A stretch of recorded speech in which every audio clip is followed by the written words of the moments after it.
हाँ भाई बच्चों, अब कहानी ये है कि चैप्टर की जो थ्योरी थी और जो वैसे पोर्शन थे वो ख़त्म हुए। अब ये बुक है, इस बुक में से वो सवाल हैं जो बोर्ड के एग्ज़ाम में आए हुए हैं। ठीक है, तो कुछ मैं करा दे रहा हूँ जैसे तुम्हें दिक्कत ना हो। अब देखो, जैसे सबसे पहला जो सवाल है ये 2014 दे रखा है इन्होंने। ये तो डेफिनेशन है, मोलल उन्नयन स्थिरांक से आप क्या समझते हो, यह विलयन की मूललता से किस प्रकार संबंधित है। देखो एक बात बताऊं मैं, अगर इसे तुम्हें कभी डिफाइन करना हो तो डिफाइन करना बड़ा आसान है। मोलल उन्नयन स्थिरांक, सवाल तो देखी गया, वैसे किताब भी होगी। मोलल उन्नयन स्थिरांक को हमने देखो ऐसे एक डेफिनेशन लिखी थी, डेल्टा टी बी बराबर के बी इंटू एम।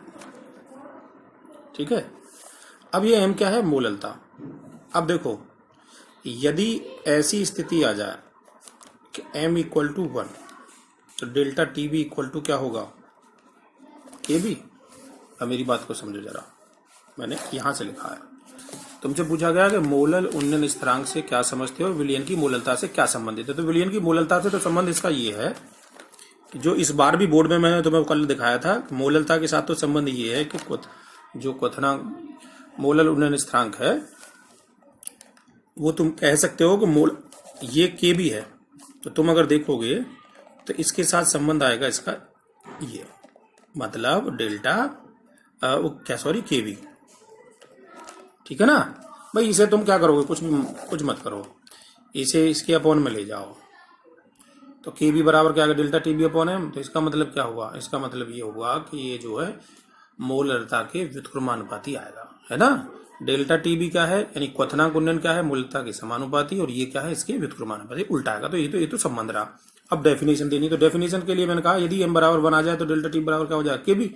तो डेफिनेशन यहां से बन जाएगी, क्या बनेगी, यहां से बनेगी, यदि किसी विलयन की मूललता 1 अर्थात 1 मोल विलय को 1 किलोग्राम विलायक में घोला जाए तो क्वथनांक उन्नयन को ही मोलर उन्नयन स्थिरांक कहा जाता है। या यदि विलयन की मोललता 1 अर्थात 1 मोल को 1 किलोग्राम विलायक में घोला जाए तो विलयन के क्वथनांक में जो उन्नयन होता है वो ही मोलल उन्नयन स्थिरांक कहलाता है, या मोलल उन्नयन स्थिरांक क्वथनांक उन्नयन के बराबर होता है। ऐसी तो आ रहा है, लेकिन कब आएगा, जब मोललता 1 हो। तो ये इसकी डेफिनेशन है। ठीक है, अब अगला सवाल देखो।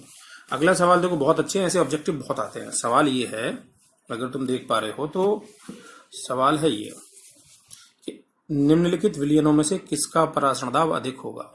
4 है तुम्हारे पास, 1m KCl, 1m BaCl2, 1m NH4 whole thrice PO4, 1m C6H12O6।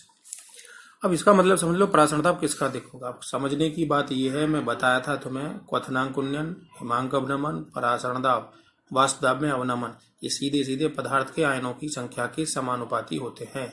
अब इनमें से जिसके ज्यादा आयन बनेंगे उसका परासरण दाब ज्यादा होगा, उसका क्वथनांक ज्यादा होगा, मतलब उसका क्वथनांक भी ज्यादा होगा, क्वथनांक उन्नयन भी ज्यादा होगा। तो इनमें इसके आयन बनेंगे कुल 2, K+ और Cl-। इसके बनेंगे 3, Ba1 और 2 Cl। इसके बनेंगे 4, 3 NH4 के और 1 PO4 का। तो इसके आयन ज्यादा बनेंगे, इसलिए इसका परासरण दाब सबसे ज्यादा होगा। और ये ग्लूकोज है, इसका कोई भी आयन नहीं बनेगा, तो इसलिए इसका परासरण दाब सबसे कम होगा। ठीक है जी, चलो अगला क्वेश्चन इसमें दे रखा है, वॉन ऑफ गुणांक पर संचित गुणी। आई की डेफिनेशन पूछ रहा है, मैं बता चुका हूं। ठीक है, एक सवाल ये है कि 2 द्रव पी और क्यू के वाष्प दाब क्रम से 80 और 60, पी के 3 मोल और क्यू के 2 मोल मिलाने पर विलयन का कुल वाष्प दाब क्या होगा। बहुत आसान सा सवाल है। मैंने तुम्हें एक फॉर्मूला बताया था ये कि P S equal to P note A X A, P note B X B बताया था। अब पी ए क्या है, ए का वाष्प दाब। अब ए की जगह यहां क्या है, पी है, तो वो कितना है जी, पी ए कितना है इसमें 80। एक्स से कैसे निकलता है, मल्टीप्लाई एक्स ए। एक्स ए का मतलब होता था मोल प्रभाज, और मोल प्रभाज निकालने का तरीका होता था जिसका मोल प्रभाज निकाले उसके मोल को टोटल से डिवाइड करो।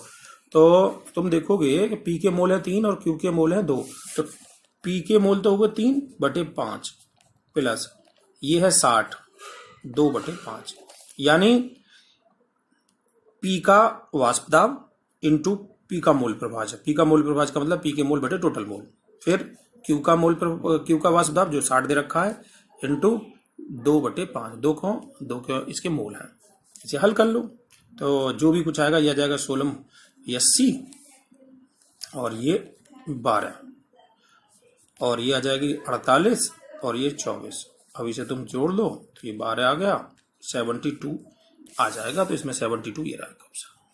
ठीक है, तो इस फॉर्मूले को अप्लाई कर लो। P S equal to P note A X plus P note B X B, और पी नोट ए जो पदार्थ है उसका वाष्प दाब गुणा उसका मोल प्रवाह, दूसरे का वाष्प दाब गुणा उसका मोल प्रवाह, ये ऐसे निकल आता है। ठीक है, ये मैंने बता दिया। अब क्वथना गुणन से आप क्या समझते हो, कोई दिक्कत नहीं, मैं बता दिया हूँ। ठीक है, एक चीज देखो, इसमें एक सवाल है, ये शुद्ध जल की मोलरता, ये बहुत पूछा जाता है सवाल। शुद्ध जल की जो मोलरता होती है 55.55 या 55.5 है। इसका मतलब समझो तुम, देखो जल की डेंसिटी होती है 1 ग्राम पर ml, यानी 1 ml में 1 ग्राम। 1 ml में एक ग्राम, तो 1000 ml में कितने ग्राम होंगे, 1000 ग्राम। 1000 ml में कितने हुए, 1000 ग्राम। अब ध्यान से समझो, 1000 ml का मतलब है 1 लीटर। और मोलरता क्या कहलाती है, मोलरता कहलाती है 1 लीटर विलयन में उपस्थित विलय के मोलों की संख्या। तो अब ध्यान से समझो, 1 लीटर में कितना जल आ रहा है, 1000 ग्राम। 1000 ग्राम के मोल निकाल लो, और जब 1000 ग्राम के मोल निकालोगे तो 1000/18 जो कि 55.5 आते हैं। सही है, तो मोल कितने आ गए, 55.5, और आयतन कितना है 1000 ml। जैसे लीटर में कहोगे तो 1 लीटर, तो 55.5 को 1 से भाग करोगे तो उतना ही तो आएगा। तो इसलिए शुद्ध जल की मोलरता हमेशा 55.5 होती है, ध्यान रखना। ठीक है, हाँ अच्छा देखो ऐसे ही इसमें मोलरता, ये तो कुछ डेफिनेशन। एक सवाल देखो, ये जो है एक सवाल ये रहा 11वां सवाल, क्वेश्चन नंबर 11 दिख रहा हो तुम्हें, तो ये है कि चीनी का जल से बना 5% भारानुसार, ये सवाल आया था बोर्ड में यूपी। विलयन का हिमांक 271 केल्विन। ग्लूकोज के जल में बने 5% विलयन के हिमांक की गणना कीजिए यदि शुद्ध जल का हिमांक 273.15। ये बड़ा अच्छा सवाल है, इसे मैं अभी करके दिखाता हूँ। चलो यहाँ देखते हैं, सवाल में तुम्हारी समझ में आया होगा, नहीं है तो किताब में मिल जाएगा ये। अब देखो इसमें क्या कह रहा है,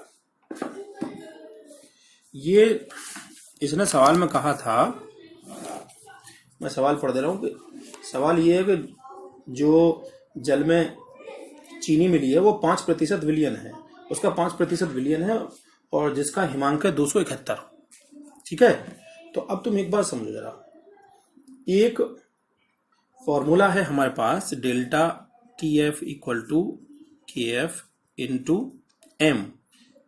एम का मतलब क्या होता है, मोलरता। तो ये के एफ इक्वल टू होगा ग्राम में मात्रा बटे अणु भार, विलायक का भार ग्राम में, और इंटू 1000। ये काय के बराबर है, डेल्टा टी एफ के। अब मान लो हमें अगर पदार्थ का अणु भार चाहिए, यानी इसको मैं अणु भार कह दे रहा हूं, यानी एम चाहिए, ये ध्यान रखना, ये ए कर दे रहा हूं मैं से। तो अगर मुझे एम ए चाहिए तो मैं क्या करूंगा, के F into W A into 1000 into delta T F और कैपिटल डब्ल्यू। ये क्या है, ये सब मैंने इधर उल्टे कर दिए बस। अब इसे देखो जरा, के एफ कितना दे रखा है इसमें शुद्ध जल के लिए, के एफ की वैल्यू दे रखी है इसमें शुद्ध जल के लिए शुद्ध जल के लिए होता है 1.86। ठीक है भाई, और वैसे भी देखो इसमें कहीं सवाल में दे तो नहीं रखा। चलो अभी मत छोड़ो, तुम के एफ मत निकालो, ये M equal to K F छोड़ो, डब्ल्यू ए कितना है 5%। 5% का मतलब 5 ग्राम। डेल्टा टी एफ कितनी हुई, डेल्टा टी एफ हुई 273.15 माइनस 271। अब ये ऐसा मैंने क्यों करा है, ये है हिमांक में अवनमन। शुद्ध जल का देखो, शुद्ध जल का मतलब विलायक, विलायक का हिमांक दे रखा है 273.5, और इसमें से विलीन घटाओ तो डेल्टा टी एफ नहीं आएगा, ये है। अच्छा 5% कह रहा है वो, तो 5% का मतलब हुआ है, ध्यान रखना इसे, 5 ग्राम 100 ग्राम विलियन में, आए में 100 ग्राम विलियन में। अब हमें विलियन नहीं चाहिए, यहाँ चाहिए विलायक, और विलायक कितना हो जाएगा 50। ठीक है, अब मैं दोबारा से रिपीट कर दे रहा हूं, सवाल को तुम देख लेना। सवाल में तुम्हें एक बार और बता देता हूं, सवाल ये है कि जल में जो चीनी है, सुक्रोज है, उसका भारानुसार 5% विलयन है, जिसका हिमांक है 271 केल्विन। जल में 5% ग्लूकोज घोला गया है, उसके हिमांक की गणना कीजिए, जबकि शुद्ध जल का हिमांक है 273.15। शुद्ध जल का यानी विलायक का है 273.15। तो सबसे पहले हमने फॉर्मूला लगाया delta T F equal to K F into M, delta T F equal to K F, और ये एम की मोललता होती है तो विलय की ग्राम में मात्रा बटे अणुभार, विलायक का भार मैंने डब्ल्यू बना दिया कैपिटल से विलायक लगे, और ये ग्राम में है इसलिए मैंने 1000 से गुणा कर दिए। अब मैं एम ए निकाल रहा हूँ, यानी ये पदार्थ का अणुभार निकालता हूँ तो ये इधर आ जाएगा और ये इसके ऊपर में चला जाएगा। के एफ की वैल्यू हमें नहीं, हम रख दे रहे हैं अब ये सी, ये 5 गुणा 1000, 273 में से यानी विलायक में से विलीन घटाओ, और ये 95 ग्राम का हो गया, 5% गुणा 100 ग्राम में, तो 100 ग्राम में से 5 घटा लो तो 95 आ जाएगा विलायक की मात्रा। ठीक है, अब जब तुम इसे अब इसे देखोगे तो इसे इस पूरे को ये आया। अच्छा, अब ध्यान ये रखना है कि ये जो चीनी है, चीनी का अणुभार होता है 342, जो Ma है, ये जो Ma है 342 है, ध्यान रखना। तो मैं इस 342 को रख दे रहा हूं, 342 5 गुणा 1000 गुणा KF बटे 95, और वो जो घट के आएगा वो उठाएगा 2.5। तो ये KF आ गया हमारा, कितना आ गया जी, ये हम पे KF आ गया, KF की वैल्यू आ गई। ठीक है, अब हम अभी तक हम काय के लिए, ये सब चीज सुक्रोज के लिए, चीनी के लिए। अब हम बात करते हैं ग्लूकोज। ग्लूकोज भी 5% घुला है, तो देखो ग्लूकोज के लिए मैं इसी फॉर्मूले को लगा दे रहा हूं, 180 5 1000,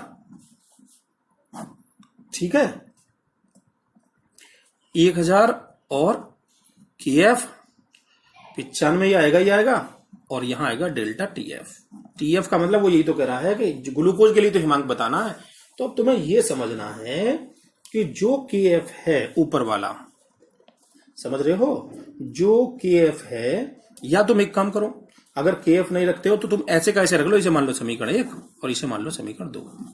ये ग्लूकोज की है, मतलब सुक्रोज की, और ये ग्लूकोज की है। अब समीकरण 1 को 2 से डिवाइड कर दो, तो जब तुम करोगे तो 342 बटे 180, ऊपर आएगा 5 गुणा 1000, KF 95 गुणा 2.15, 5 गुणा 1000 KF, ये KF आएगा, और ये 95 डेल्टा TF आएगा। अब तुम जब देखोगे तो ये सब कट जाने हैं, ये भी कट जाना है, तो 342 बटे 180, और ये आ जाएगा डेल्टा TF बटे 2.15, इतना ही तो आएगा।